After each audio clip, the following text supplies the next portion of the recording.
I'm Alex Stone, former military service member and law enforcement officer. Now CEO of Echelon Protective Services, one of the fastest growing private security firms on the West Coast. And this is Ride Along, where our guest and I witness firsthand the issues affecting our community.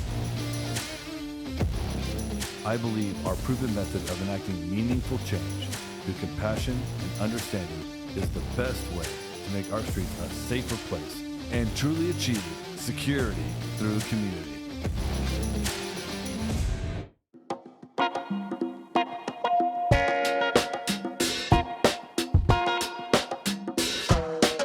Welcome to the Ride Along.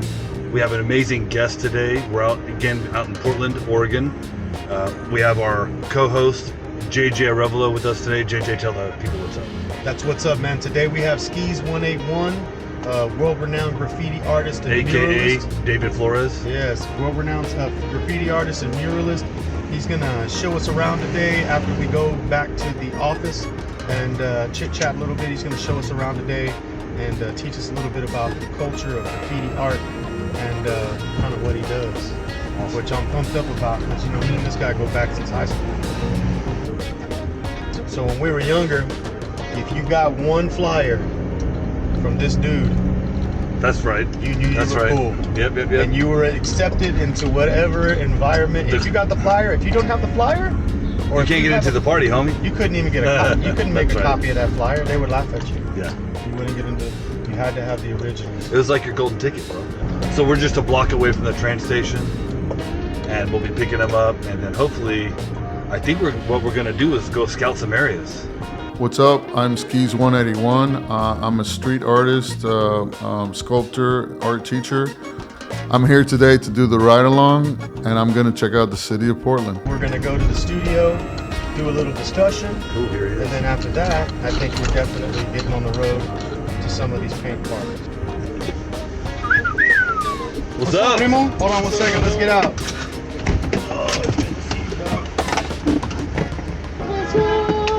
You go ahead and hop in the front, Ronald. Okay, yeah. It's good to see you, bro. Yeah. Good trip? I think so, yeah. And then we're gonna go to the studio, do a little chit chat, Yeah, and then we'll head definitely out to the studio. streets. Oh, okay. Maybe grab some food, Yeah. and then go scout some areas, man. What do you think about that? I'm down.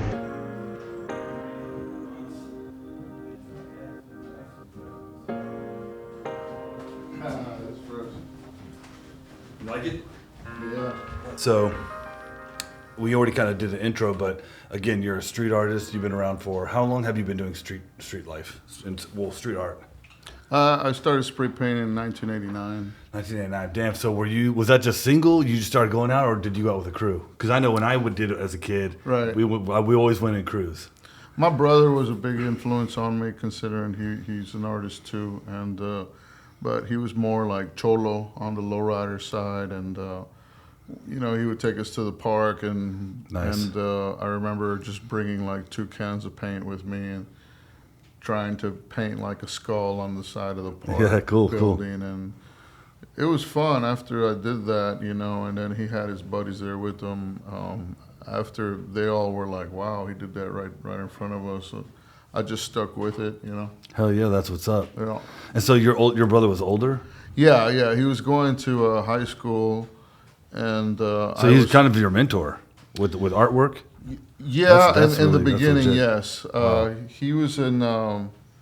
I credit him for starting my career off, if you will, because he was going to high school when I was in elementary school in 5th grade. So I'm a 5th grade kid. I got my Trapper Keeper with all my drawings. Yeah. That was my getaway, and he actually gave me the nickname Skeez because I would, meet a girl and ask her name. Oh, what's your name? Oh, Maria. Okay, so I would do some graffiti letters, Maria, and that's how I would, mac on chicks. That's and what's all up, that. bro. Back in the day, remember we used to have to go to malls and get numbers and everything. Have pencils and pens. Yeah. Or good memories. So you actually did the artwork, bro. And you got paid with numbers. Yeah, so That's legit. so That's in 5th legit. grade I was doing that, and imagine my older brother who's in high school. His name is Joe, and he was more on the lowrider side. So he comes up to me one day and thought of the idea of, this is the first time I ever got introduced to stuff like this. He comes up to me, he's like, Davey, I want you to draw me a flyer, you know, and I wanted to say skip party and that's right. put Bart Simpson doing a cake stand and, you know, stuff like that. Yeah. He started doing flyers. Yeah, I remember back in the day, you were actually famous for the flyers. Yeah, he was. Yeah, that's right. And, so I'm, you know, 10, 11 years old, drawing flyers for high school skip parties. Yeah, that's what's up. And that's how it kind of took off. And from you know, getting, you know, fame in the neighborhood, people started referring me to different DJs, musicians, and all this. So I took all these networks and people that I met from drawing all these flyers and just decided to make my own party. And that's in about 1990 is when I started doing breakdance parties in Northside. Oh, nice. Yeah, nice. and I would take my own style of flyer and put on there, you know, the breakdance competition, and sometimes they would have their breakdance crew name on there. Yeah, Rock Skittles crew, G-Tribe, old G-Tribe. And they're so old school. I remember back in the day. They were so old school that people would get confused, especially like the authorities, they'd get confused because during that time in Northside, Houston, Texas, and JJ will tell you the area that we went to high school was pretty rough, and back in those days it was more gang related and stuff like that. That we are the reason that there was a gang task force during that time. So what, you know, I applauded them and everything, but the downfall was the first time that we ever had one of these breakdance parties, you know. So you have all these breakdance crews that come together to do a breakdance party, and it consists of different breakdance crews. You know, you have Floor Masters right here, you got United B-Boys over here, you got the Chaos B-Boys and Havoc Choral. So each one of these crews would, you know, usually dress the same. You know, they would have the Adidas jumpsuit. Yeah, because they're, you know, production quality. All of them had, you know, like United B-Boys had all black Adidas jumpsuits.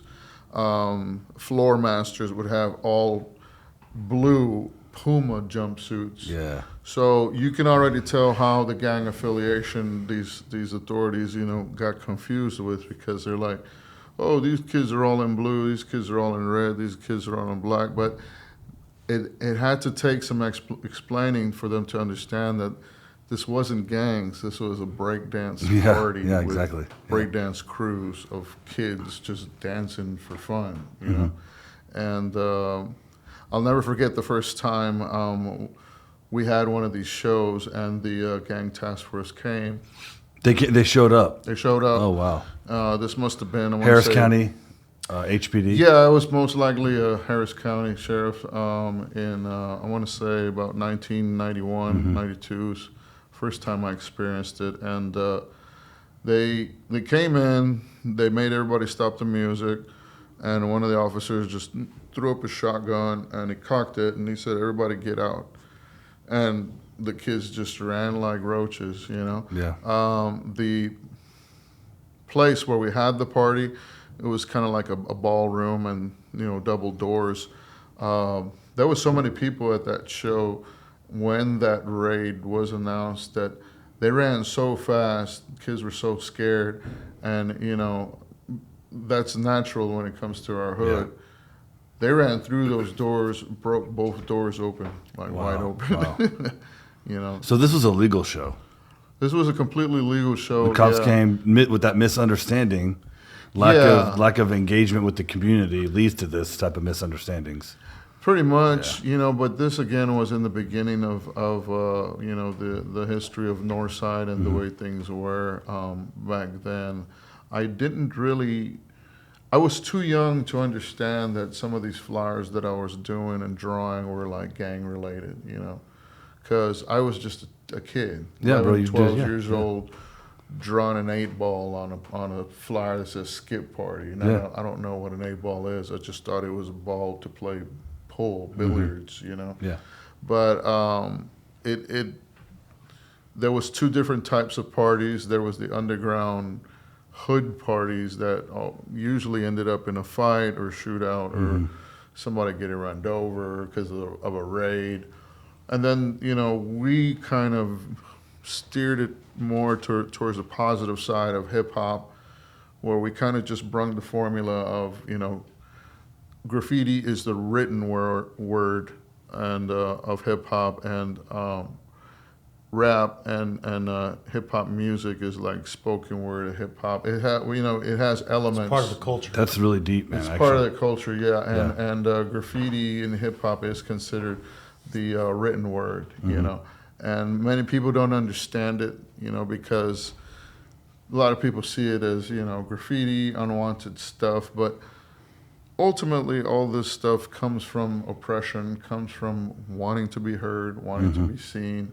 The objective of a graffiti writer is to be seen, That's the name of the game when it comes to graffiti. Somebody gives you a name and you try to take it as far and high as you can. So someone gives you a name, you can't claim your own name? You can, but the more traditionally, Really? you get your name from a mentor or an older sibling or somebody, from. And that's your artist name? From high school nicknames or whatever, And I took my name and I added the 181 to it, which is a typical thing when it comes to graffiti art. Because you find so many artists that are kind of have the same name, but in order to distinguish which artist you are, you put the last three numbers of your address. Oh, really? So let's say, for example, if you're a graffiti writer in New York City, you write Alex, and you're painting it, you get known, but on the other side of New York, there's another Alex, and he's doing the same thing you are. So in order to distinguish which Alex graffiti writer you are, you have to put the first three numbers of your address. Yeah, I would imagine that you don't want competition between the two, so having that. Well, not necessarily competition, but more distinguishing who's who. Respect. Yeah. Yeah. So I want to go back to your brother, if that's okay. You mentioned he was more involved in the lowrider lifestyle. Yes. And so was he doing murals and ghost patterns on cars? Was he an artist in that regard, or no? He dabbled in tattooing and lowrider bicycles, stuff like that. Gotcha. And back then, there was a thing with Chicano culture. We had something similar to a scrapbook. You know how some people have scrapbooks and you draw in it and you ask questions, just throw a sticker. It's kind of like the precursor to a black book session, if you will. Gotcha. So you would have this book, and you would either collect letters from siblings in jail, and they would come back with like pañuelos, handkerchiefs, hand-drawn handkerchiefs with like the Virgin Mary. Yeah, I remember my friend Jimmy Rodriguez actually sent me a laundry bag. Yeah. He had done up a whole laundry bag with his name. Yeah. So I would get one from my older brother who was in jail, and he would send me stuff like that. Nice. Along with, braided crosses and plastic jewelry that they would make over there. So the culture itself back then in the mid to late 80s, even early 80s, we kind of spun off from the California lifestyle, where there used to be a magazine called Teen Angels magazine, and this was a strictly cholo style magazine, meaning exclusively for Mexicanos, young Mexican adolescents. You have the hair combed back, the khaki zoot suits. Yep. And they would draw stuff like this, and the female always had the cholo wings hairstyle with the cholo bandana bands on their hands and stuff like that. So it derived from that lifestyle of having a family member incarcerated. They would send you these, love letters or mail or whatever, hey, send this to my my baby doll, or who, you know, they always had funny lowrider names and whatever, you know what I'm saying? So it derived from that, and the style of shading when they would receive these handkerchiefs like handmade, it's a style all its own. It's more like a shaded ballpoint pen, like a grayscale. Everything's a grayscale, and that's where these types of tattoos and it's always derived from a shading, black wash, if you will, and it's beautiful. Because you get so much more structure with the gray. Yeah, they took the flowers, the shading, the clocks, the clowns with the happy face, smile, smile now, cry later, you know, all that dramatic stuff, and turned it into our own culture, you know. And it's not just the illustrations; it's the lifestyle, you know. It's the creased up shirt, the clean outfit, you know, back in the day, or your swagger, or your lingo, you know. And this culture, it goes back all the way to the 30s and 40s with the Zoot Suit riots out in LA. Hispanics, you know, even though California and Texas were a part of Mexico and they were taken over by the United States, slowly but surely segregation started to creep in from that white power structure. And so this was a way to fight back and to kind of preserve that Mexican culture, the Spanish culture. And also have a form of individualism in your dress and in the way you carried yourself. And so you're carrying this. You've carried this culture forward on your shoulders 40 years. I would say you're one of the key people in America. Well, I don't carry it 100% entirely, because that's a lifestyle all its own. I know of it and I'm aware of it, and you know, couple of my siblings were like that. But the point is I come from a variety of brothers that, you know, had their own story, if you will. Yeah. Like that's my brother Joe alone. You know, you haven't met my other brothers, and they all had their own thing going. Like, for example, he was Cholo lowrider. My other brother was more Tejano, you know, like the snakeskin boots the polo with the big gallon hat, listening to with the creased jeans. Yeah, listening to Vicente Fernandez. Yeah, you know going to rodeo. So each one of my brothers had their own style. You know what I'm saying? So I kind of see all three of them and how their style is, and I kind of consider myself them all rolled up in one. You know what I'm saying? Gotcha. Yeah, that makes sense. So, you know, it's and kind of like a Captain Cholo, as it were. But you know, me By being my vatos combined, I am Captain Cholo. No mama's way. No mama's way. But coming from these influences, and me having something I call little brother syndrome, because I'm the youngest of four brothers. So I would watch all my older brothers get into, you know, fights, baby mama drama. You know, we've had drive-bys at our house. Yeah. My dad even introduced us to freaking protocol as kids, you know, like you hear a gunshot, you know, jump to the floor, you know what I'm saying? And it's where we came from, and we were trying to make it into something else, you know, because everyone got tired of the mindless shooting and violence. Yeah, of course. You know, and instead of, you know, pushing the negative, we were trying to push the positive, which was, you know, freedom from all that gang violence via hip hop and dance, break dance, the parties, the culture, the graffiti, and all that stuff, you know. Music. That's what's up. Yeah. And so I brought that up because I was in car clubs growing up. I grew up in a Hispanic area, and I was one or two other white guys in the car club. Usually, we're always working on. I owned 3 Impalas in high school. Well respected. Nice. Well respected. I was respected, but I spoke Spanish, so you know, there's that. So, but you were also recognized by Lowrider magazine, right? Yeah. As one of the top artists in the country for this type of artwork, and I think that's important to mention. I know that you're not deep in that culture, but your artwork really, it transcends more than just one outlet, right? Yeah. He's done Pink Floyd. Yeah, I've done a lot of stuff for celebrities, and my work has been published a lot over the years. And I feel very grateful that stuff like that is happening to me. But sometimes I feel like somebody that's been out of touch and just been myself so long that I don't really keep up with what's going on.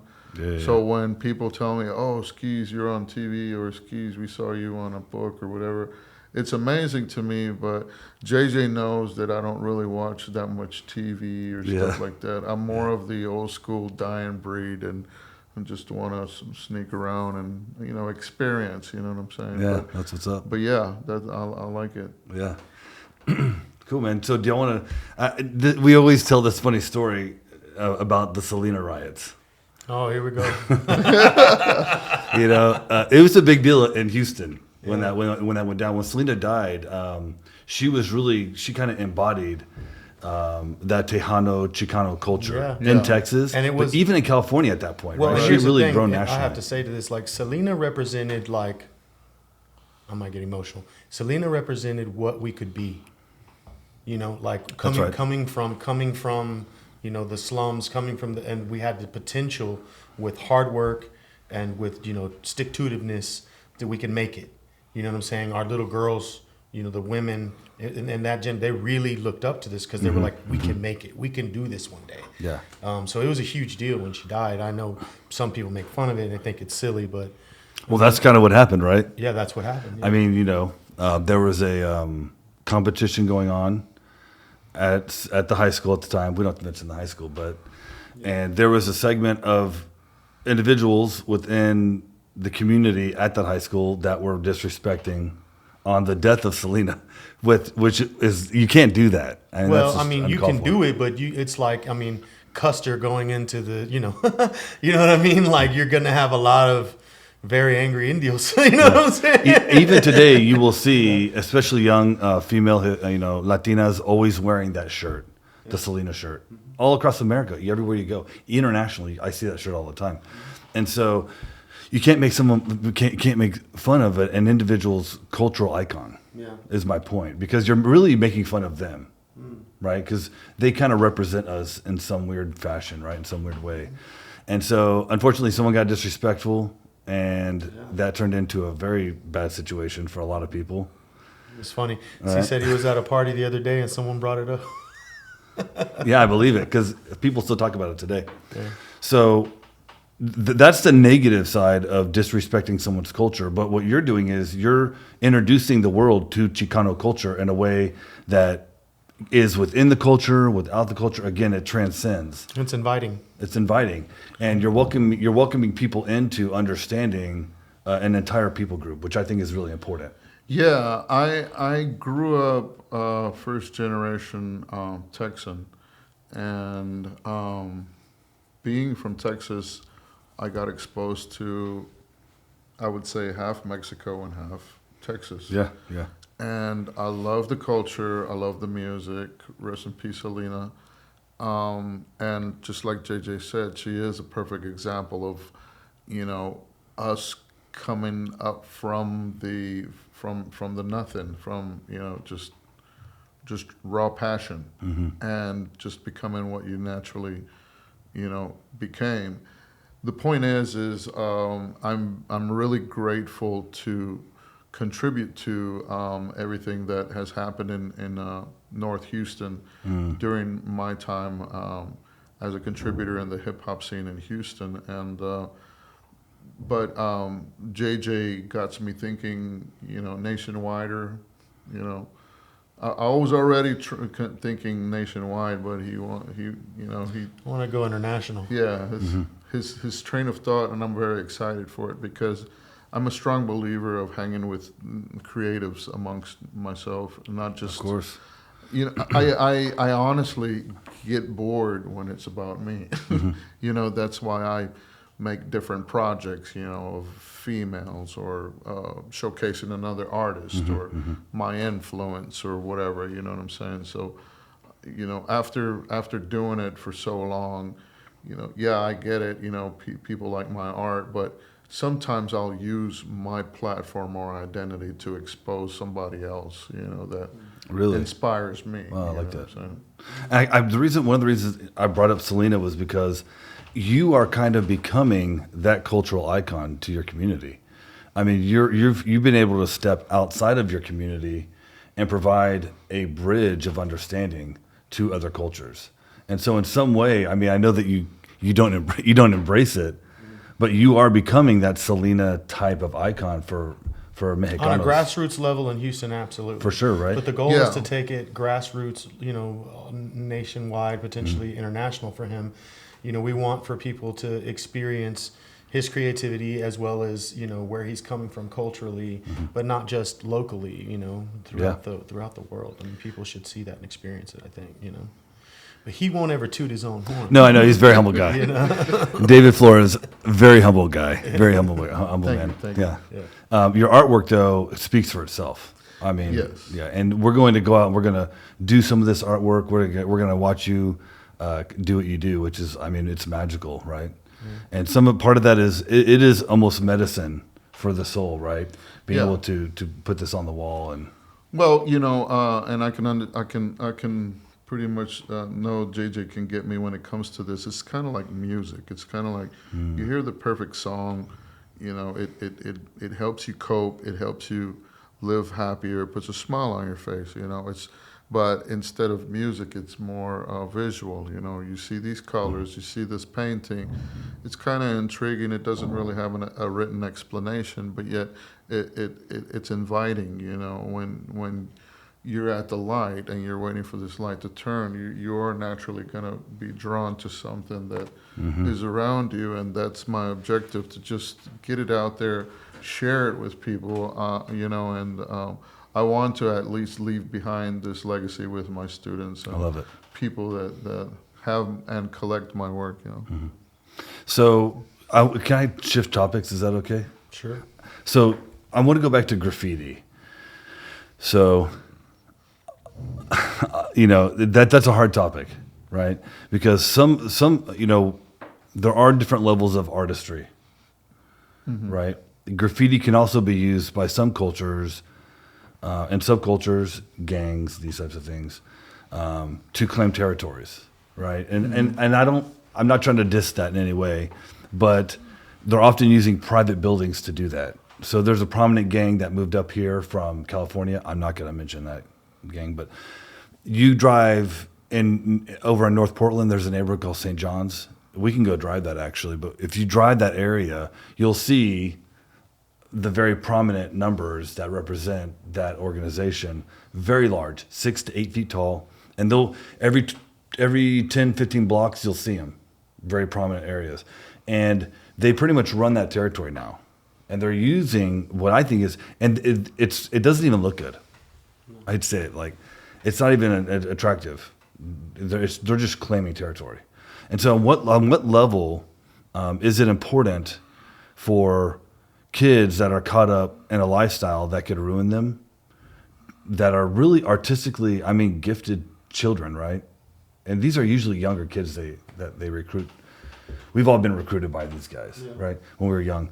So what is the way forward to get these really gifted artists out of that lifestyle and into something to like what you're doing, where they can be sustained, their life can be sustained by generating real artwork?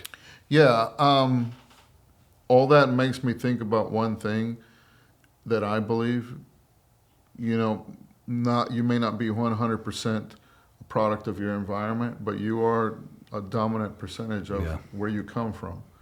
With that being said, if you have a child, or, that's artistically advanced, you're going to focus on this talent and develop it, refine it, and pinpoint it when you see it, My parents knew that I was advanced in art in 4th grade.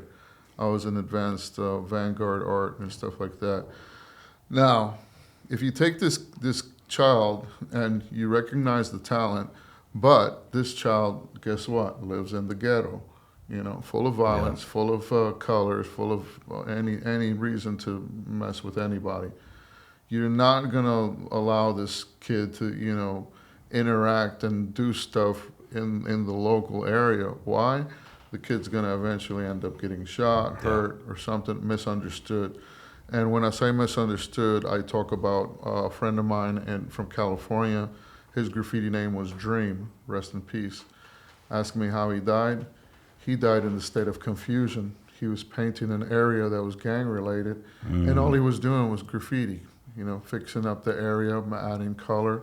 Here comes an old school gangster. What are you doing? You're not supposed to be here. Boom, boom. Damn. Yeah, and this is all over graffiti. Yeah. Graffiti. Yeah, it's legit. It's not even a acquired thing that you can buy or steal or whatever. You know what I mean? It's just mindless. Pointless. But the point is people like me and older artists that care about the history and are trying to steer it away from the violence and more focus on this talent, this raw talent that's there. It's waiting, it's ready, but you can't expose it to this environment. You have to take it to the proper area. To nurture it. To nurture it, exactly. Without it being assailed. If you have a son or daughter that's good at opera, you're not going to put them with a bunch of people baking cakes. You're going to put them over here with the rest of the singers and the people that will develop and help you, refine your talents. Yeah. That's a really good question. I wish I would have had talent like that when I was a kid.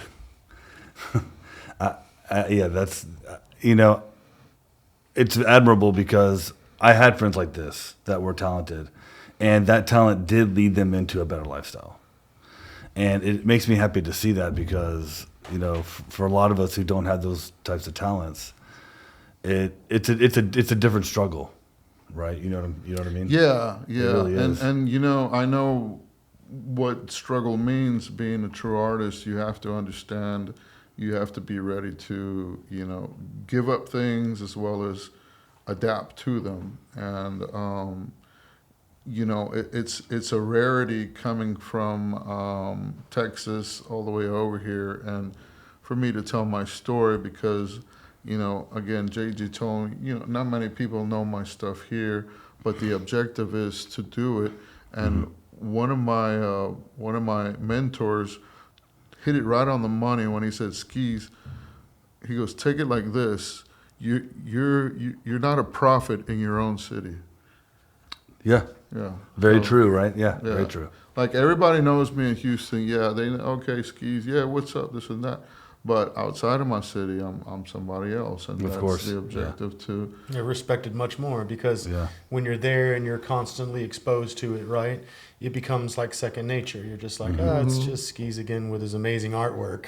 You know what I'm saying? But when you bring it out here and you contrast it against what's there, you get to see some difference in culture and perspective because it's just not here. Yeah.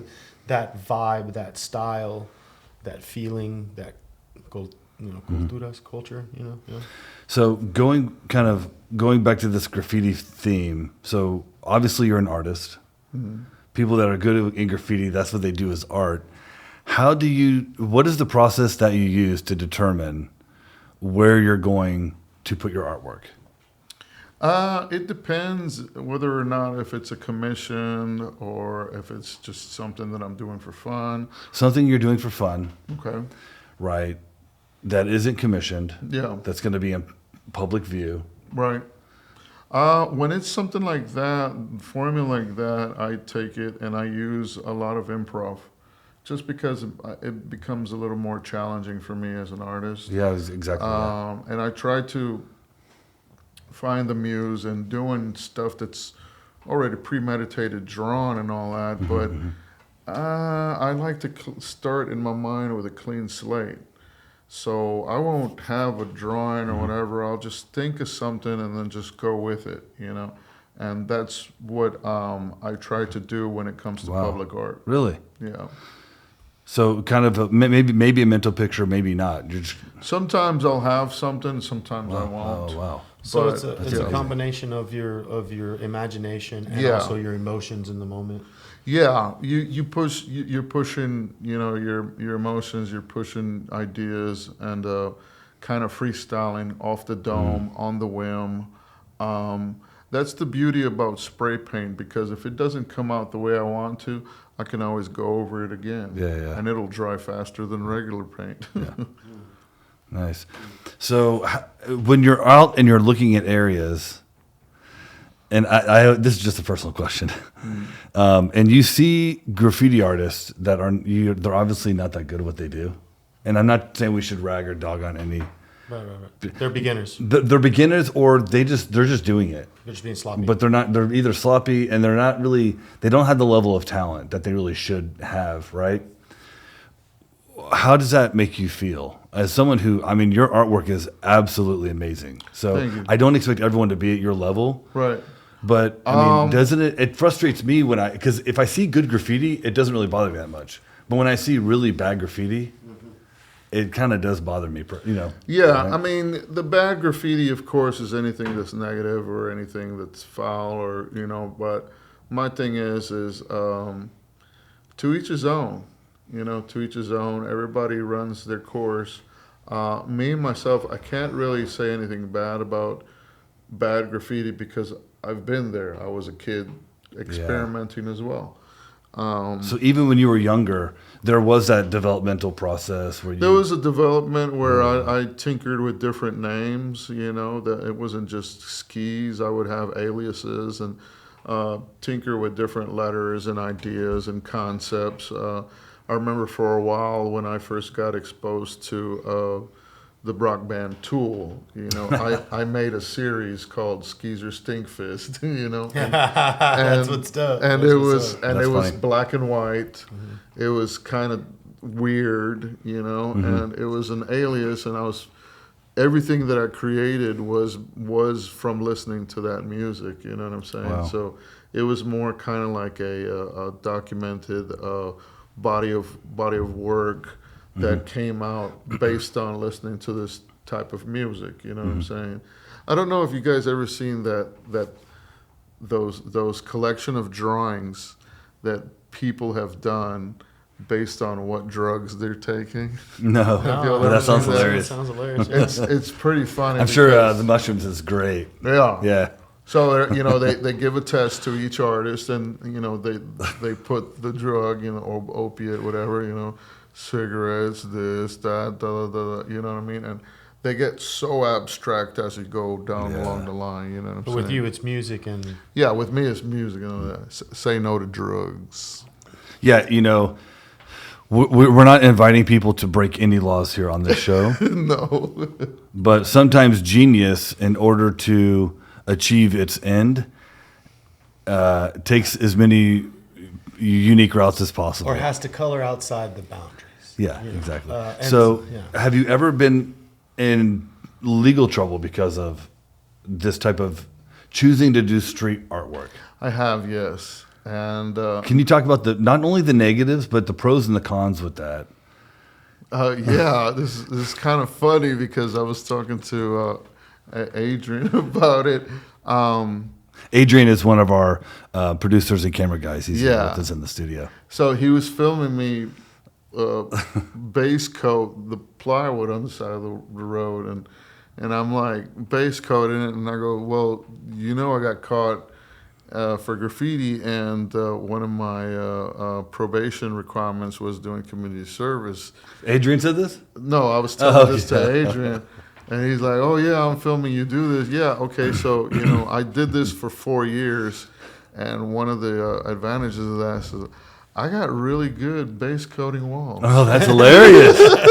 Because that was actually my next question is a lot of times they have these, what is in law enforcement, we call them golden handcuff programs. Yeah. Rather than getting a prosecution and getting jail time, which for graffiti I don't think is necessary.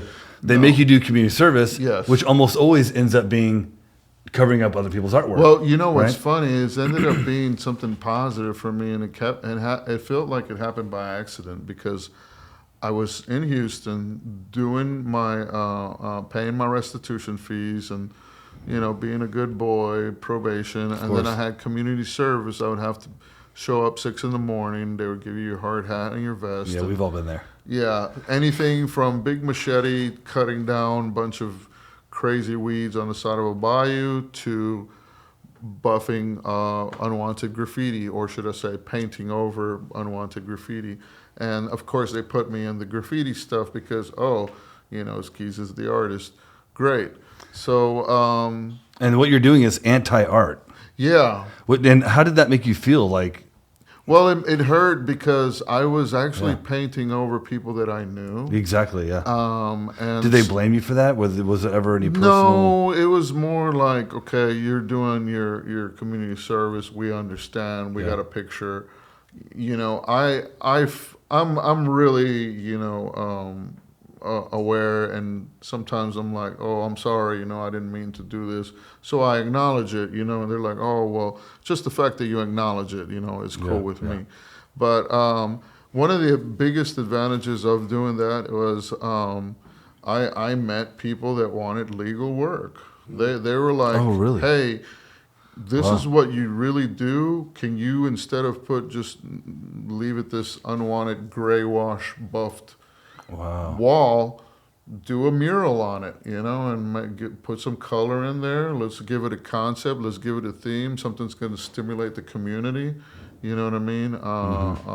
And that's how I kind of got my foot in the door with doing legal artworks and stuff. Oh, cool. Like that. And I'm just assuming that once you put down Skeez, and it's Skeez181, once you put Skeez down, ain't no one touching that wall, right? I mean, no.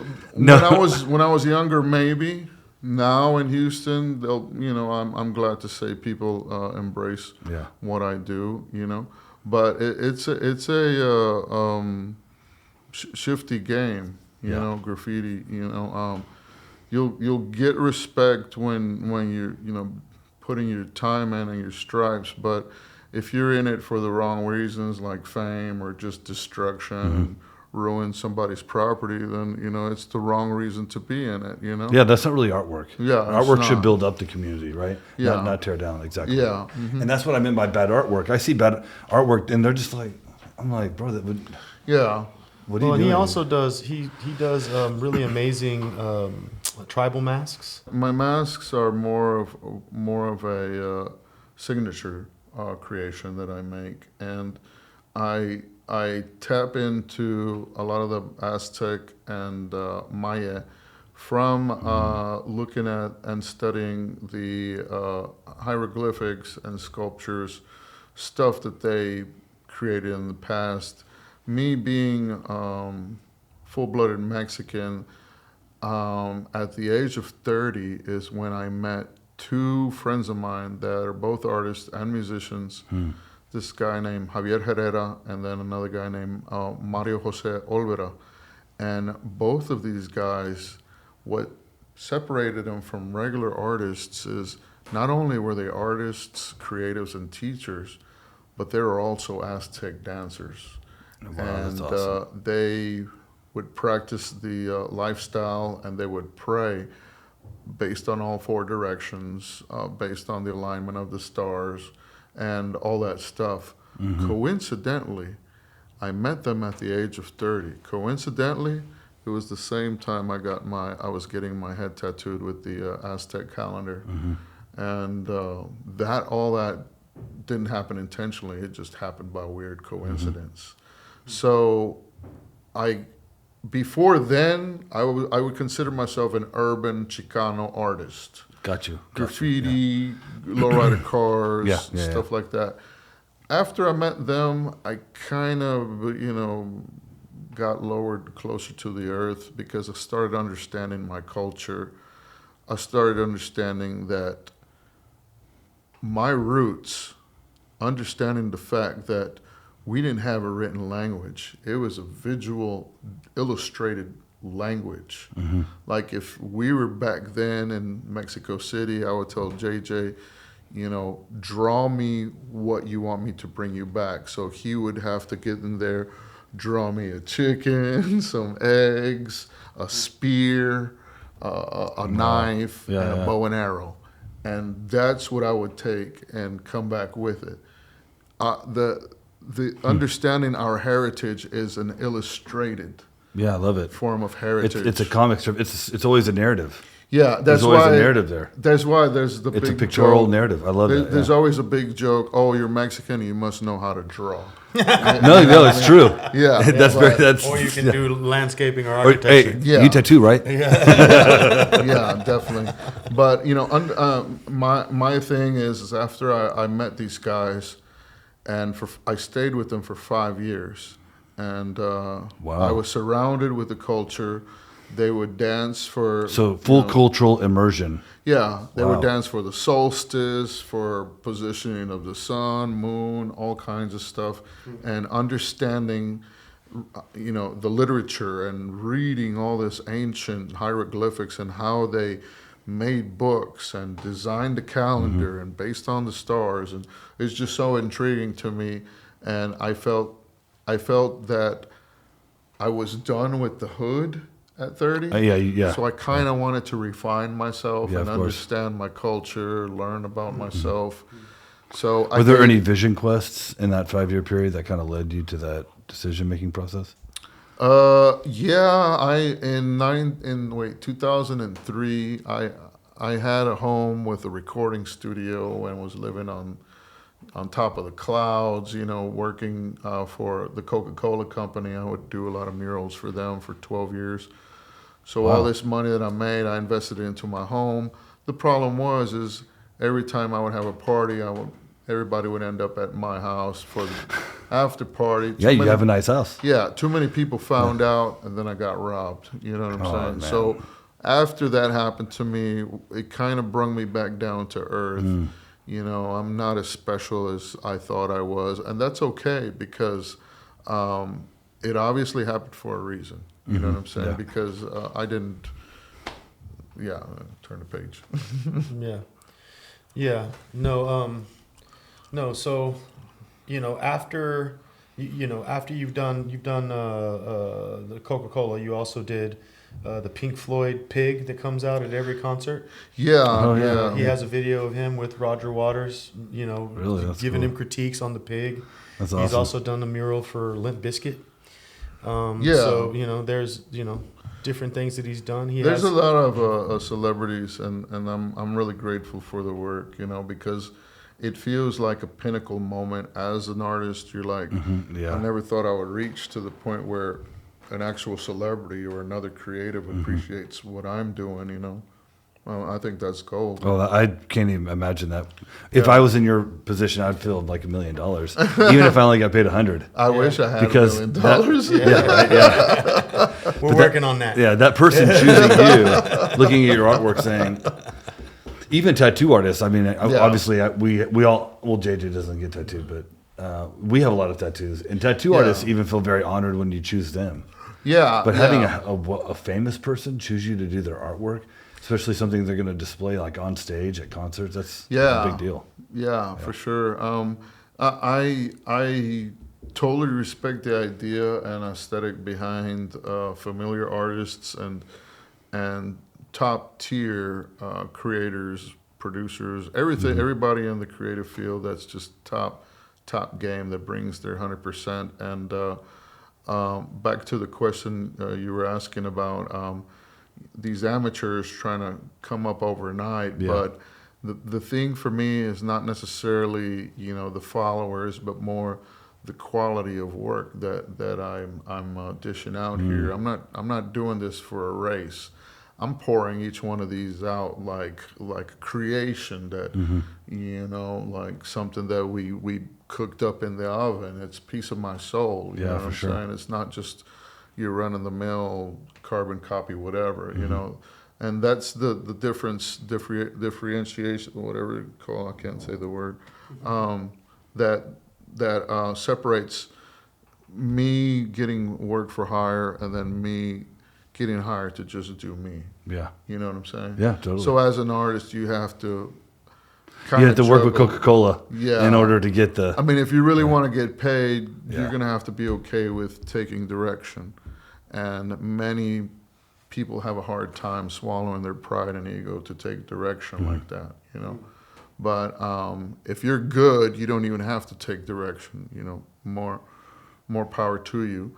But as a striving artist and trying to reach the top, I have done works that, you know, I have to put my ego to the side, my pride to the side, sometimes even my faith, you know. And it's one of these things that it is on an unannounced test, if you will, you know what I'm saying? Because, for example, you know, JJ mentioned I do masks. And yeah, I have a following now of people that buy the work, but I have special type of clients that ask for my work, but they want a version of something in my style. Meaning, for example, I was down in the dumps once. I needed money. I didn't know where to turn.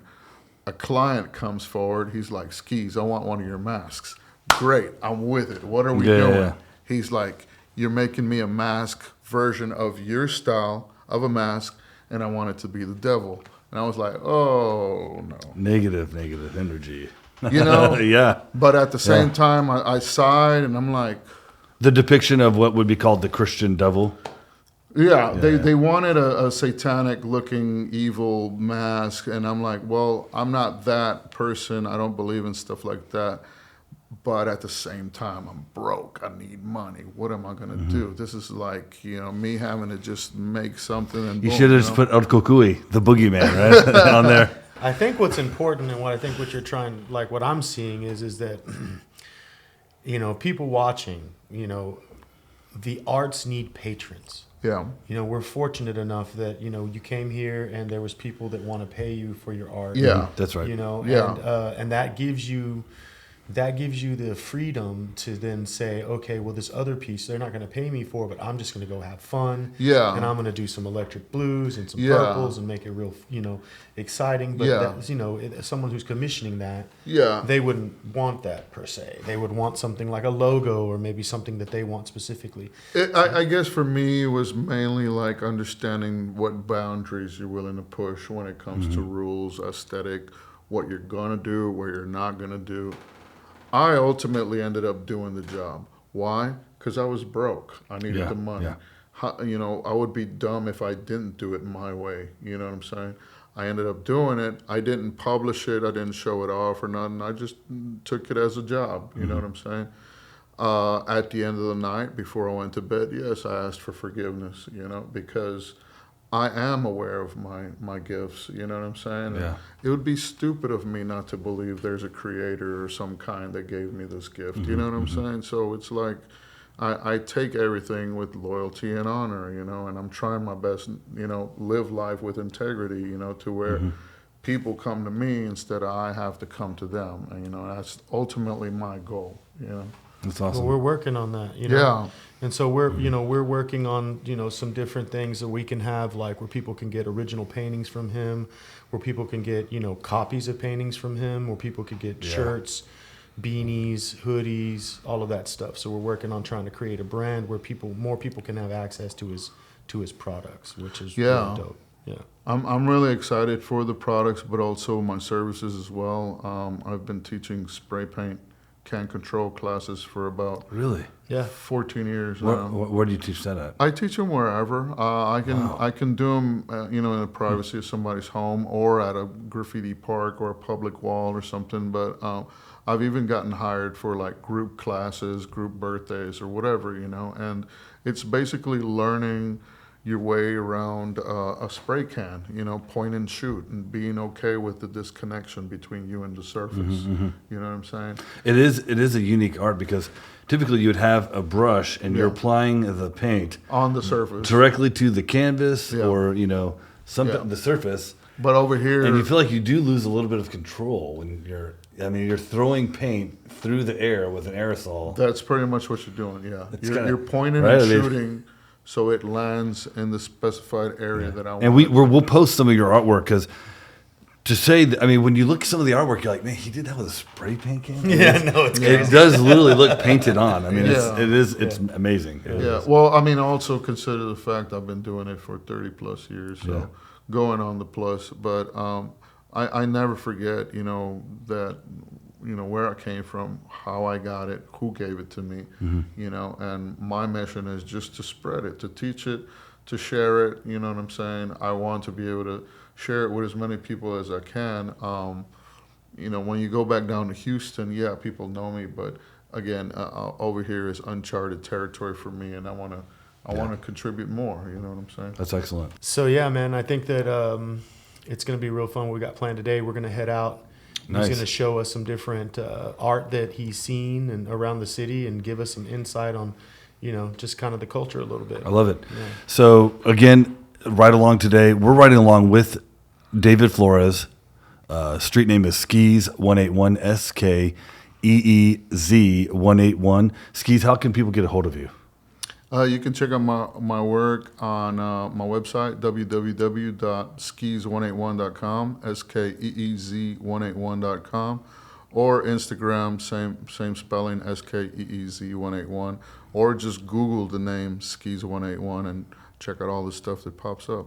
I love that. So we're definitely going to have some photos from the work today. We're going to go out. We're going to ride along with you. You're going to show us your techniques, your artwork, kind of give us a tip on kind of what you do and how you do it.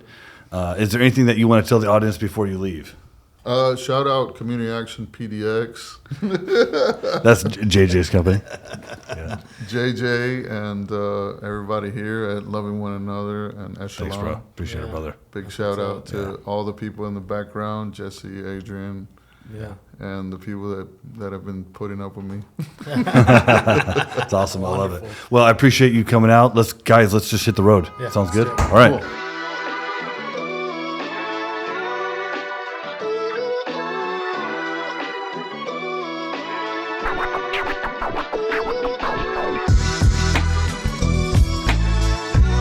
Okay, we're back in the van. Just finished up our studio time. Trying not to break any major traffic laws, right? Sometimes that happens. And we're gonna go hit up, I think, a couple areas, a skate park for sure. Yeah, we're gonna check out some different graffiti in the different areas, and we're gonna figure out kind of what some of the techniques are. That's right. What some, you know, what people's hearts are on when they're doing it. You know what I mean? Like what they're thinking about. Kind of get a better understanding of the culture. You know. So the reason we're going over here is because this is the first skate park I painted in 2019. Oh, for real? Yeah, when I first came over here. Wow. And I remember that. That was a good trip. He did the George Floyd thing. That's right. Oh, the George Floyd was 2021. 21. Yeah. So I think what he's gonna try to have him do next is we're gonna start getting some Cortezes, some Nike Cortezes, which in the Hispanic community call them gangsters. I'm gonna have him do like little miniature pieces of work on them and sell them to. That would be huge, bro. Yeah. Street shoe art is a big thing right now. It is. Yeah. It's a huge market for that. Yeah. I love that. We got to get someone famous to wear them. That's what's up. That's what's next on. Put in the comments if you know anyone that wants to wear these shoes that has, you know, is a social media person. Yeah. I will pay for those shoes to be decorated, and we'll ship them to you. So put that in the comments. That sounds really awesome, actually. Yeah. That's cool. Yep. I'll introduce you to a friend of mine. His name's Gus, and he does dresses. He's a dress maker, pattern maker. But he used to own the first Adidas shop in America. It was in Oakland, and this is back in the '80s. Run DMC just came out with a song. Yeah. They went there and signed shoes. Gus he's legit, bro. Yeah. So we have a nonprofit called Loving One Another, Yeah. and we're trying to purchase 440 acres to turn into a working farm that we can produce products at. And part of the program is he's going to teach how to do seamstress work and tailoring to women. The people that are going to live there are going to be women that were formerly houseless that had been trafficked. Yeah. And their children too. Right? Yeah, and their children. So we're going to have, it's going to be, we're going to call it Lavender Farms and Restoration, Lavender and Farms and Restoration Projects.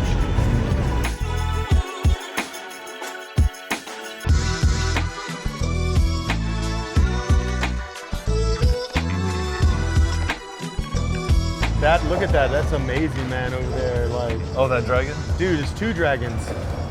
It's Oh, two yeah. dragons with Fire like a dude in the middle that looks like a warrior. says burn They always end up sites. changing it up over here. And the first time I came into Portland, this is the first place that they told me to come check out about painting. And then when I came, there was an older guy, older skater. I forgot his name, but I asked him, hey, how can I paint? He saw my work real quick, and he said, oh, paint right here on the side. And I was like, that's really cool, you know? And Cool. it was pretty much word of mouth. I'll show you where the... So we're down here at Burnside Skate Park, underneath the Burnside Bridge on the east side. Yeah. You've been here multiple times over the past, what, 5-6 years? Yeah, on Okay. and off. Nice. Dude, I love it. The last time you were here, a guy said, hey man, that looks like great artwork. Paint this right here. Yeah, I used to stick with the formula back then of just kind of being visual and showing people Nice. pictures of, hey, imagine this on the side of your wall. Yeah. Instead of gang graffiti, you know what I'm saying? Yeah, for sure, bro. Yeah. I ended up over here. This place changed so much from when I came over here. Like this wall, this ramp wasn't here. All these ramps. Right there. Right there. Yeah, and anytime I quarter pipe paint maybe? somewhere, I try to paint like something that sticks out to me yeah. that I really like. So I really was liking this little weird door. Yeah. And I was cool. Yeah, I yeah. wanted to do something with that. So Oh, this is what you did here. yeah, this Can is we what get I did. a close down on that? Look at that. That's awesome. Because you see how this pole used to be right here? Oh yeah. And then they came in with concrete and made it go up Yeah. because it wasn't like that at first. So We got to come back. Maybe we get you some paints and you come back and do it again. that would be fun. Let's do it. I'm sure we could get away with it now. Yeah. Yeah, that'd be great. Right? Yeah, I agree. See, I then like you have this. I someone love who stuff like invested this. time and got murals done, Yeah. and there's no graffiti. Look how awesome that is. Just the fact that it's not graffiti, it's not lettering, but it's art done in spray paint. You know what I'm saying? Yeah, I know, man. Look, they even put stickers on his That's awesome, man. boombox. I love that. That's cool, And man. the spray cap for the chain. Dang, that's cool, man. But you see how all these techniques are done with spray can?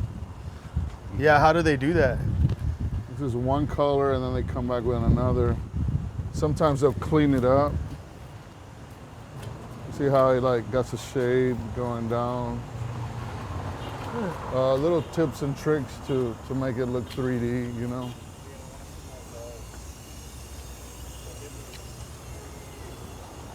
Oh, this one was done in 2021. Yeah, you can tell even by the way he writes, he's a more complex artist with fills, and then the outline is real crucial, always has to be nice and clean. You see these points, all these points is the skill that you acquire from just being able to cut each line with that spray can, you know. It comes back with a nice solid violet, purple, looks like a big sticker, you know what I'm saying? Yeah, it does. It's. I love these colors, man. Yeah, Like, it could just be, you know what I'm saying, yeah. the magic smoke time, but This These guy things looked pop. like he was playing more with airbrush. You see some of these lines right Yeah, here. it does look airbrush. You're right. He Yeah. took- oh, and some of the stuff, I guess, sure. Well, he ran. took a spray can and maybe came back with an airbrush because unless he used an effects cap.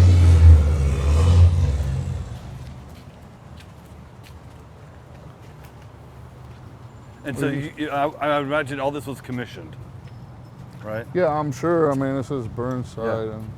and the entire. I love this rat. This is so. Oh, cool. Raton, This is so cool. he's chilling. Yeah. And it's letting you know that Burnside's that way. And you remember this guy from That's crazy. from Christmas, Yeah. old school Christmas movie or whatever. But you see how they attempted to do the can control. Uh-huh. When you do it right, you position your can sideways so the mist comes out from dark to light, wow. like a fade. So you go. That's some of the technique. All right. This one too, same thing. Yeah. Instead of direct on, do it sideways. This is the whole thing. It's a whole big wall. I see now. Look That's at that cool. one over there, flash. Look That's how awesome. colorful that Wow. is. Calm, divine. But the trick to these is the larger you are, the more detailed you can get in your painting. You know what I'm saying? Really? Yeah. So I'm curious. So like to get an entire street wall like this, is that like a wet dream for a muralist? Yes. Yeah. Because imagine this. Imagine me acquiring this wall, then try to get sponsored or funded or donations for big 5-gallon buckets. Completely clean this off, get online, put a call to artists, just see all these artists show up to paint one specific day, get a tent out here with a DJ, you got yourself a block party. And so Let's that's do why it. there's one main artist, but there's other artist names. Yeah. Right, because they do parts of the mural. It's more like they're curating, they're directing it, and I've done this with Kings Point and on more art spaces where you pretty much just texting everybody at the same time, hey, come paint. Yeah. You know what I'm saying? And they'll show up. We'll bring out a DJ. We'll order some pizza. That sounds fun, man. And it gets fun because people they want to stop, take pictures, Yeah. all that. Dude, I want to see this real. Look at this. This like I mean, this, this is yeah. impressive. the second to the This end. is right- awesome. This is really impressive. I'm really Yeah, impressed. I think this. Have you not one- seen any of these before, cousin? No. Which is weird because my clients across the street, I'm not going I to think name them, but this a lot of one's these are from my LA. clients. Yeah, I think one of these is from LA. Her. Oh yeah. No, I'm looking at this right here, dude. Like this Yeah, is this is awesome. this is awesome. Like it's so. What would you the call this colors. style though? Is this like abstract? I would say, yeah, contemporary abstract.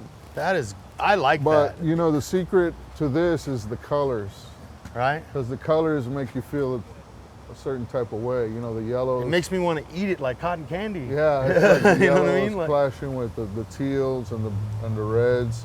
And if you see this right here, he put his crew name Yeah. TNR. Oh, yeah, look at that. Oh wow. But you have to really pay attention Yeah. to, because sometimes Oh, there's another one over there, yeah, you'll see like subtle, and down at the bottom. yeah.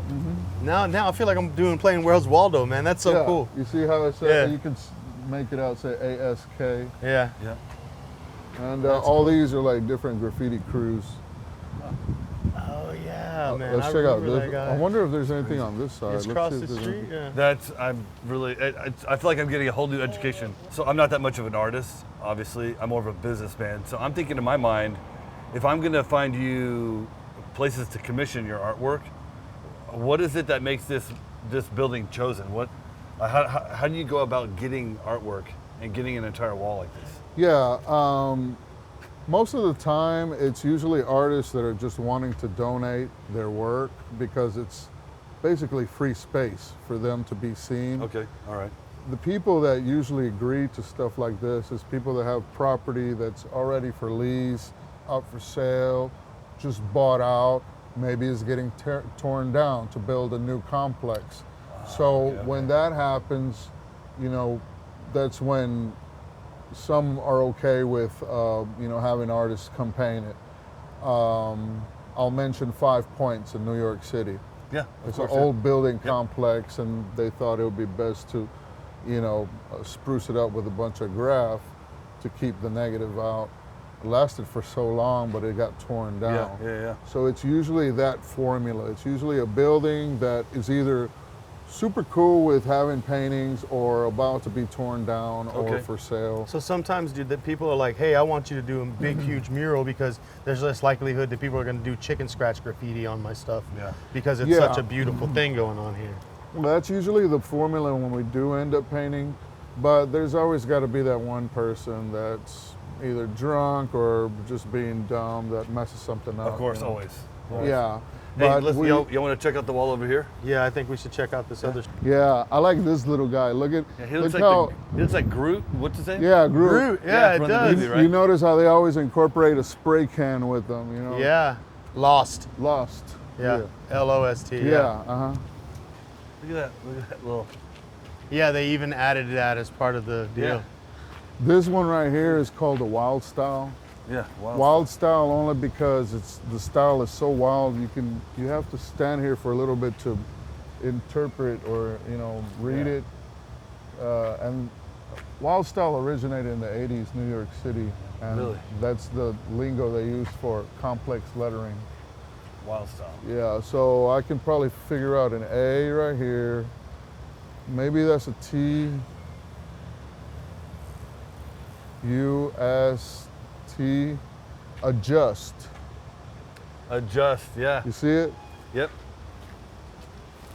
Yeah. A D J U S T. Yeah. Man, you're so good at picking that out. Wow. Well, yeah, you got to know how to decipher the graffiti. And it's been there letters. for almost 3 years. Probably. Yeah, what it Untouched. says 2020. Yeah. That's amazing. Yeah. Dude, this one's dope too. Yeah. Mhm. With the green and with the pink and the purple. Yeah, the colors make it Oh pop. man, look at that one. That one's cool looking. I know I sound like a kid, but this looks so cool.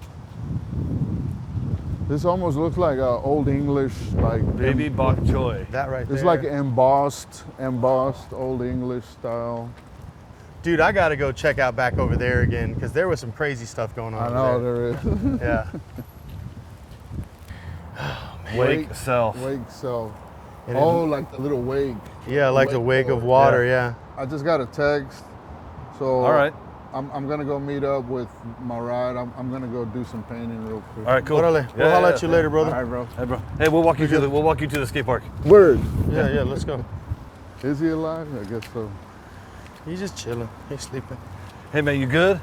Yeah, he's alive. All right, we're gonna bring you some water just in case. All right. That's what's up, bro. Yeah. Look how with just the fades alone and the detail, Wow. he looks more like realistic. You know what I'm saying? I love shit like this. Yeah, this is some Colors. really cool art, man. Flash. Yeah, this is Flash somebody looking. showing off for sure, right? See, we need to get a whole bunch of stuff like this for you, bro. Yeah. Straight up, man. This is incredible. Wow. Wow, and It then it looks just like ends. an active building, which Yeah, it means does. Yeah. they probably had an agreement to allow these people to paint. But That's pretty cool. it would be awesome if somebody like this EMS people would allow a legal wall over here. Yeah. That would be awesome. And then maybe like keep it EMS related. You know what I'm Yeah, saying? exactly. All right, dog. So you gonna head out? Yeah, once Hey, watch again. it. All right, bro. Yeah, hit us good, up when man. you're ready for us to come see your work. Word, man. Yeah, all right. I'll see Peace y'all out. soon. All right, brother. All right, man. Peace. Cool. So he's gonna go do his thing. He's good over there? Yeah, man. He said somebody hit him up, and they got a wall for him.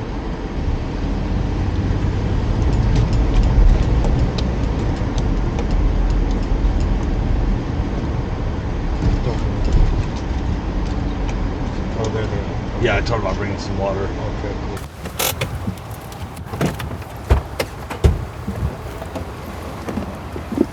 You got a city team voucher on you? I don't. It's in the other vehicle. Hey, brother. Yo, man. Want some water, man? Say, my man. You good? Just in case, bro. Don't dehydrate. Don't dehydrate out here, dog. There's a couple waters for you. Drink them down. There's a shelter right down the street called City Team. Go there and tell them you know Alex, and they'll take you in. All right.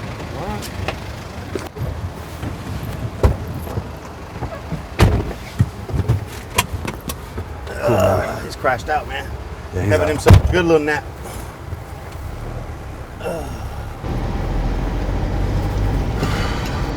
Yeah, his pupils were not that small. You know what I'm talking about?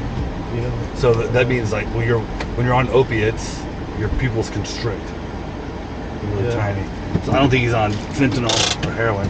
He could have smoked something else earlier.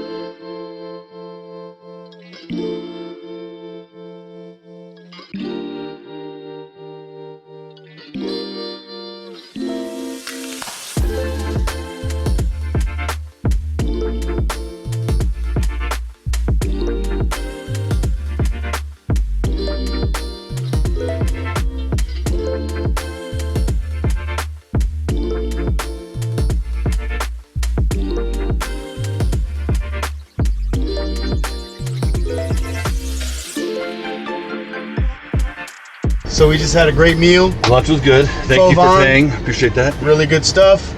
Now we're about to go see what Skeez got's cooking up here up the road. We were eating. He hit us up. He texted JJ and said, "Hey, I just finished up." So it had been a while, and we're gonna go see what he got done. Right? No Vietnamese egg rolls we're eating while filming this podcast. It's right here, right? Yeah. It's up here on the right. Watch out for these. So there's a big old thing in the middle there. So,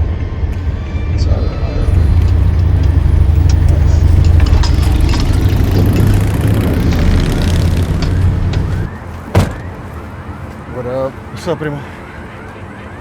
Want to show me what went down? Yeah, man. I wanted to. What's up, bro? You finished up? Yeah, I wanted to show you Nice, what bro, I'm yeah. working on. Yeah, let's check it out.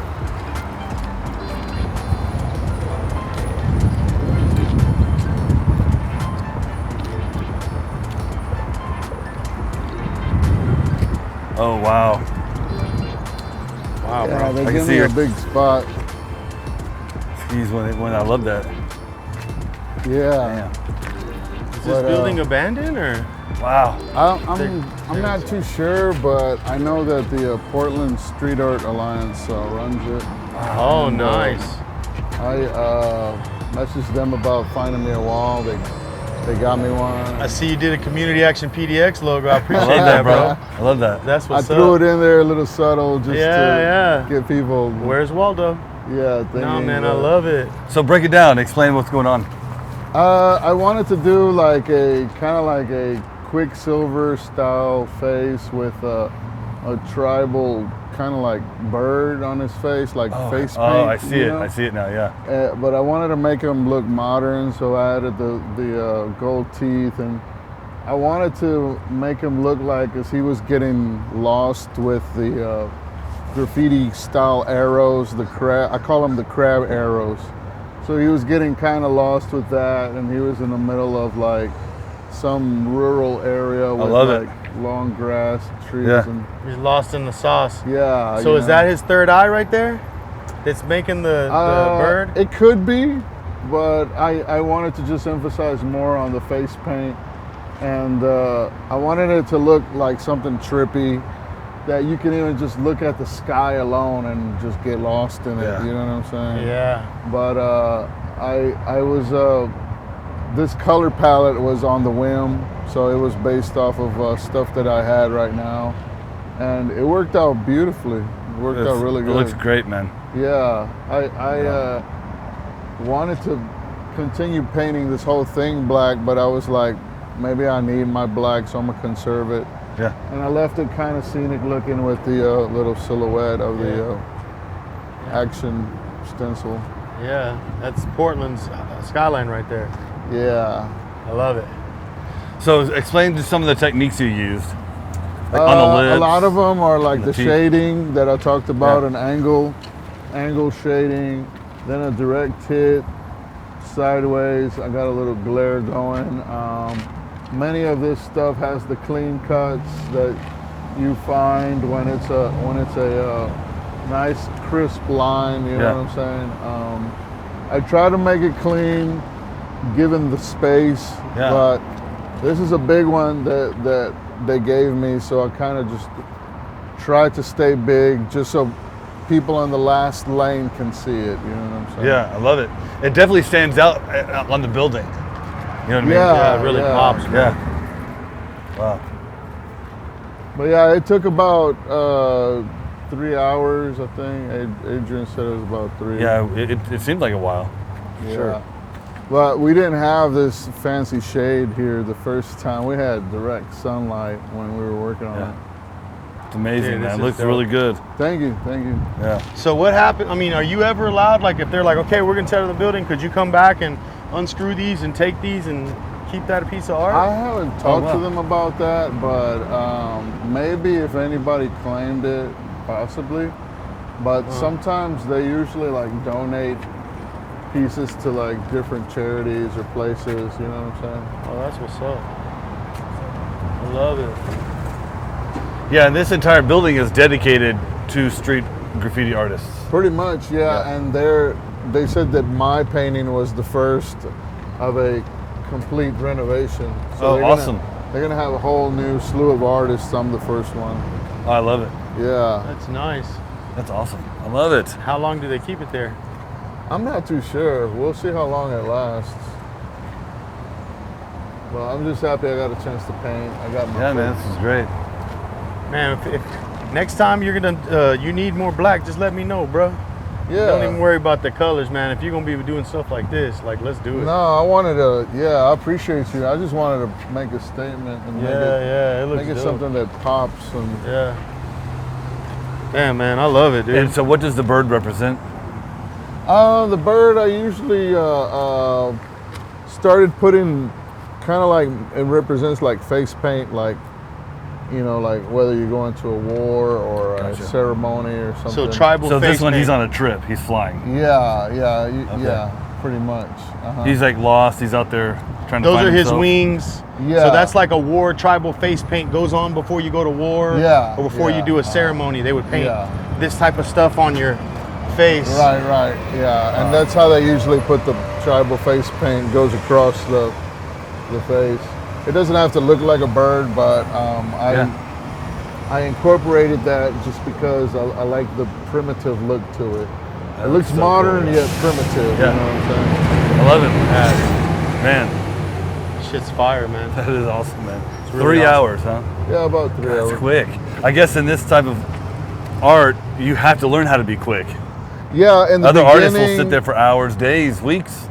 But well, yeah, in the beginning, of course, when we were kids, the objective was to do something real big as fast as possible without anybody watching you, you know what I'm saying? crazy. But as I get older, you know. I just am amazed at this. I would have thought 7 or 8. When we got the call, I was like, there's no way. I was thinking this is something tiny, but this is huge for 3 hours, man. Yeah, it's pretty big. And that's like 8-foot panels. Yeah. I mean, that's crazy. Right? Wow. Yeah, man. Good job. So what Thank did you you, name man. it? It didn't really have a name. I just painted it. Lost in the Sauce? Lost in the Sauce. I like that. You should do it. And then this should be Lost in the Sauce number whatever. 1 or 2. Yeah, One or two. Yeah. You have one more. And then, dude, we should get this and make it to where we can make it a shirt T-shirt, yeah. or put it on shoes or make Yeah. it like a bean, like a hoodie with on the back. You know? Yeah, I always liked the women's spandex. They could put that on the side of their pants and all that shit, you know, like printed stuff. But I see what it is. the colors alone, man, I like them because they pop, and that's what. It's great, man. Seriously. That's what I I like. kind of want to just see it from further back, but I don't want to get hit. Man, thanks for freaking coming along. This has been a special edition of the Ride Along, you know what I'm saying? Yeah. A little street culture thing going down here, you know what I mean? Alex, take it away, brother. Thanks, Jay. David, Skeez181, right here. Thanks for letting us ride along with you. Usually, you know, a lot of people, they come, they want to ride with us, but we really feel that you're just such a special guest. It's been an honor seeing what you do, seeing this entire street culture. I hope that you'll come back, co-host with us, teach us more about graffiti. Maybe we can get you some classes in town if you're teaching a class. We'd love to film that. Again, this is David Flores, Skeez181. Why don't you give a shout out, tell us what you're doing in the future. Yeah. Thank you so much, Echelon, Pacific Northwest, Firewatch, also the Action PDX, everybody that supports, and I'm really grateful for getting this wall. Thank you to Portland Street Arts Alliance and everybody that helped out to make this happen. Are you going to be going anywhere in the future? What other cities do you have planned? I was thinking New Orleans, but nice. I might end up back over here. Okay, great, yeah. This is a good art city. Yeah, I really like being here in the summer. And it's not 100 degrees. Exactly, yeah. Well, hey, thanks for joining us. Come check us out, Ride Along. David Flores, Skeez181. If you haven't checked him out on Facebook, you can. If you want to check him out on Instagram, Skeez181, SKEEZ181. and you can do private commissioned artwork. He's going to be doing some private commissioned artwork for JJ and I. Check him out. His artwork is amazing. Peace.